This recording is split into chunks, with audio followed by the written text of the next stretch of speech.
Beau Kid is under your blankets and firmly avoiding Moustache Girl's eyes as she comes back into the room. You try to act cool, slipping into bed next to Beau Kid. We didn't even make it past midnight, Moustache Girl grouches. As she gets into your bed too, she plants her face onto the pillow and groans. Night, you say mirthfully.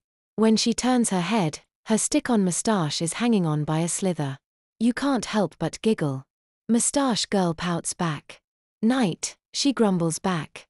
Then there is a soft giggle behind you. Beau Kid has dared to look up from her borrowed pillow and has seen the same moustache problem.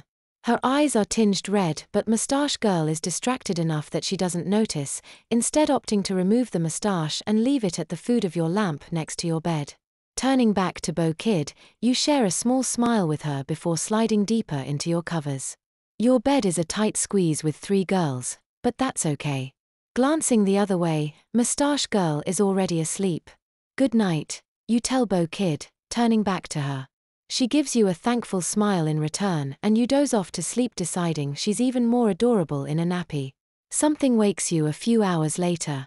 It's warm and soft and it takes you a moment to realize it's Beau Kid, her pretty blue bow slightly askew. She's on her side leaning slightly on you, one of her arms between you. It's what woke you. It's no uncomfortable, but the contact on your belly is a new experience. After a few moments you lift her hand and Beau Kid lets you drape it over your waist. She makes a pleasant sigh as she snuggles in closer. I seemed right, so you put your own arm over her and snuggled even closer. You notice how the fabric of Beau Kid's pajamas seems to glide under you hand though, and you realize it's the plastic of her nappy. It's a strange feeling under you fingers before you remember you should be prying, let alone with your fingers. But you can't back out of this. You're cuddling Beau Kid and she would like you to keep cuddling her, so you move your hand slightly higher and settle in to go back to sleep. As you do so you notice the second thing. Beau Kid is bulging slightly. You can feel the soft mass at hip level pressing against you. Beau Kid's nappy is bulging.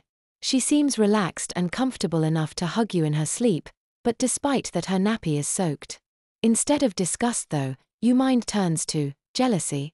You realize then that it sounds nice. Beau Kid doesn't have to worry about the loo at night, she doesn't have to be woken by her bladder telling her to get out of her warm bed and head to the toilet, and you remember earlier and wonder if your mum put the nappy on Beau Kid. Was it like a baby nappy that needed to be taped up, or was it a pull-up that she could do herself?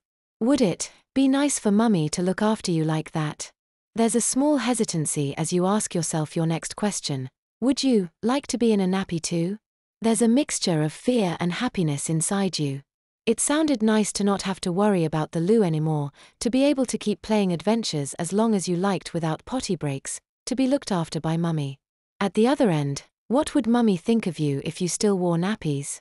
Would she treat you like a baby? Tell you you can't have adventures? What would Moustache Girl think of you? Then another thing occurred to you. Did Beau Kid like it? Maybe Beau Kid liked being in nappies at night and looked after, or maybe she hated it. Did she wish she didn't need them? It was getting hard to think, so you closed your eyes for just a moment, and the next thing you realized was it was light outside.